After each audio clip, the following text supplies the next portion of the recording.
Hey gamers, Foxfire's here, and today we're going to look at the future of MMORPGs. In part 1, I'll dive into what's made them so successful, the transitions that they've made over time, and why they're struggling now. In part 2, I'll cover the challenges that they'll have to overcome to hold a prominent place in the gaming industry, and what the next generation of good MMORPGs should look like.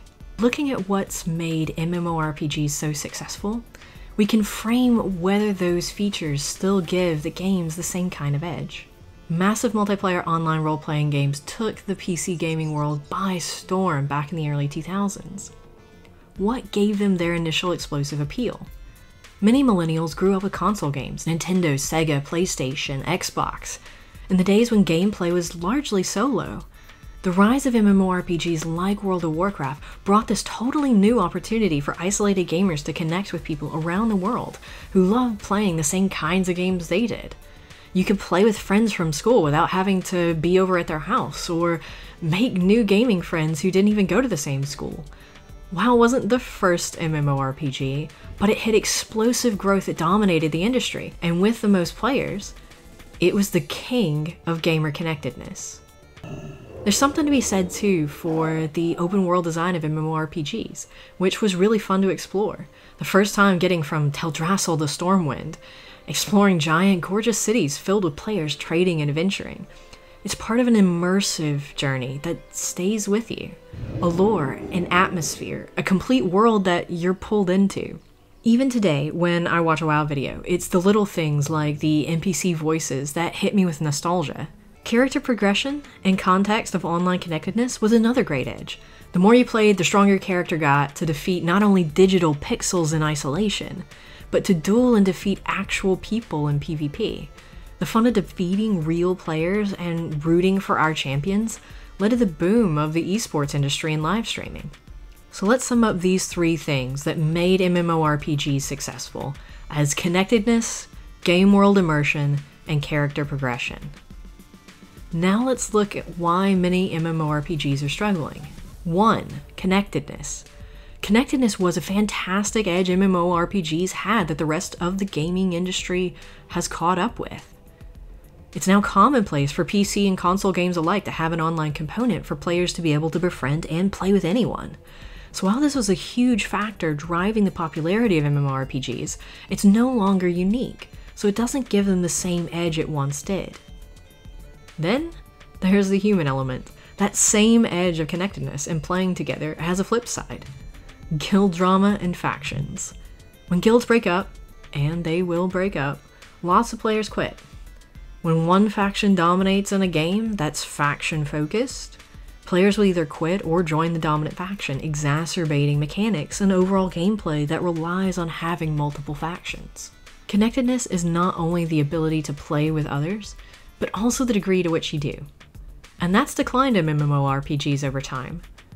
For example, with Dungeon and Raid Finders, you're thrown together with random players that you barely speak to and will never see again. The group's just a temporary means to an end, and they might as well be bots. It's no longer a fellowship that you journey to Mount Doom with. It's the McDonald's drive-thru of MMO experience. 2. Immersion. With games like Skyrim, MMORPGs don't have sole claim over immersion and world exploration anymore, and in fact several MMORPGs have steered away from it.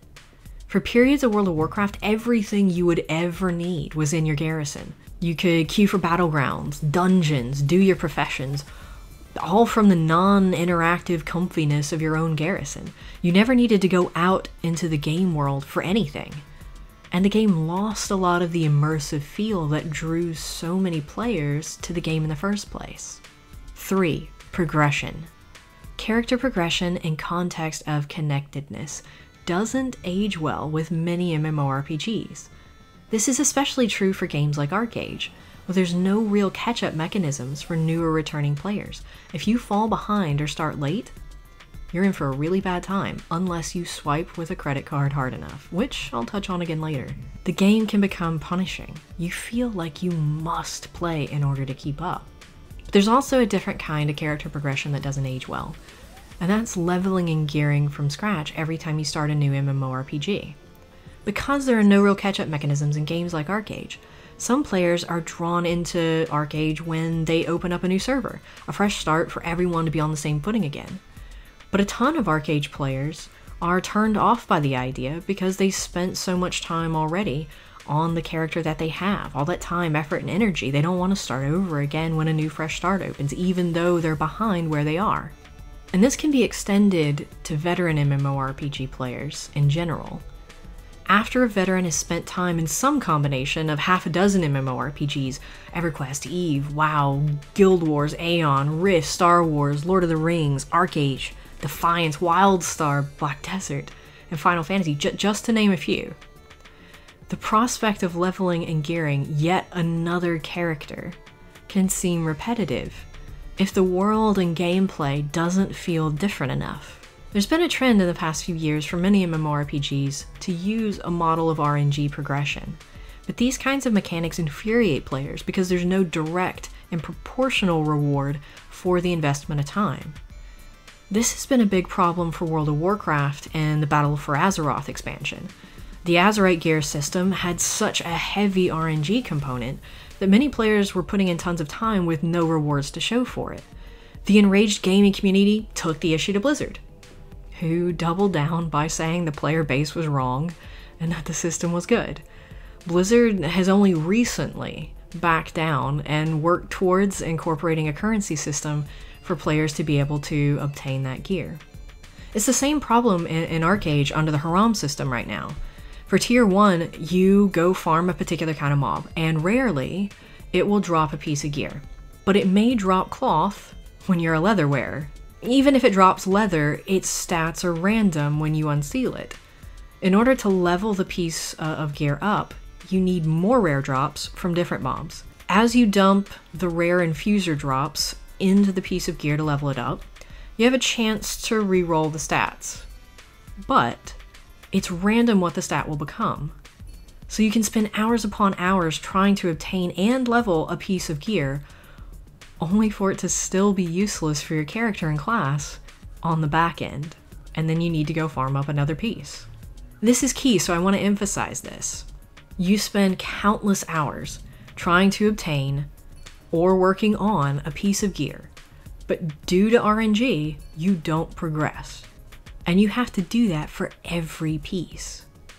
You need hundreds of rare item drops for each piece, which scales exponentially to reach each new tier. In order to awaken it to the next tier, there's an additional mechanic on top of everything I already mentioned, where you need to combine a lot of items for a chance for it to go up a tier. Even more RNG. Again, you need to do this for every piece. And taking a step back, these RNG models are a problem for more than just the infuriating RNG itself, but also the repetitive grinding task. The entire way to gear up is to go spend hundreds of hours farming the same 3 packs of mobs over and over for a given tier. This is not fun. The whole point is that it's supposed to be fun. This is different than in EverQuest, where you farmed an area for maybe, 6 hours to a day, but you always moved on, progressed, you got stronger, and the areas were huge. There was variety there. Black Desert Online has its own convoluted RNG mechanic needed to improve gear, where the most efficient way forward involves having an ult with negative karma and intentionally trying to destroy a bunch of specific dummy gear through the RNG mechanic to build up fail stacks in order to just attempt the improvement that you actually care about. Why would MMORPGs do this? Have RNG progression mechanics that frustrate players. Have them spend the bulk of gameplay performing tedious tasks. Well, for some games like ArcheAge, it's intentional. You're supposed to look at the daunting, undesirable task of gearing up and say, you know what? I think I'll swipe my credit card a few times to bypass some of this. Enter the pay-to-win model used by so many free-to-play MMORPGs out there. The free-to-play games make their money through the in-game cash shop. The infusers needed in ArcheAge to give XP to your gear in order to improve it? Yeah, you can buy them from the cash shop. And herein lies the conflict between making a great game versus going for a cash grab. And that brings us to 4, the pay-to-win models.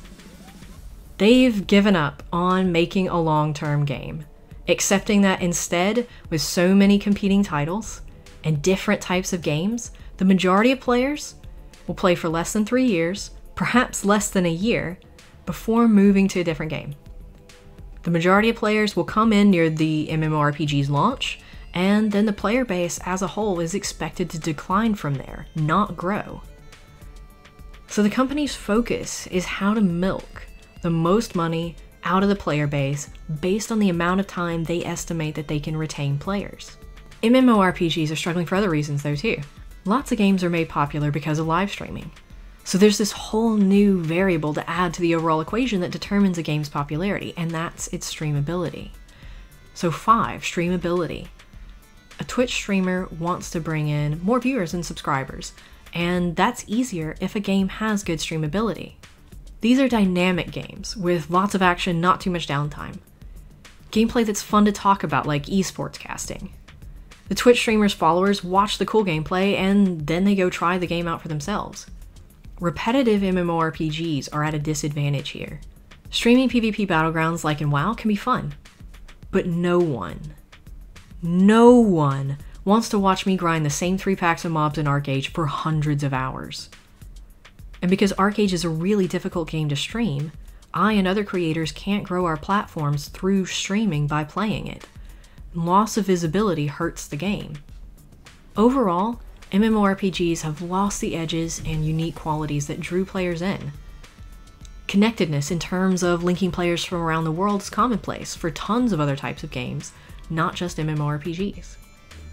In-game connectedness and immersion has been broken so that you never need to talk to anyone or leave your player housing. Groups are just a means to an end, not friends or even people you'll ever talk to again. Progression has been stunted and no longer reflects the effort put in, rather luck.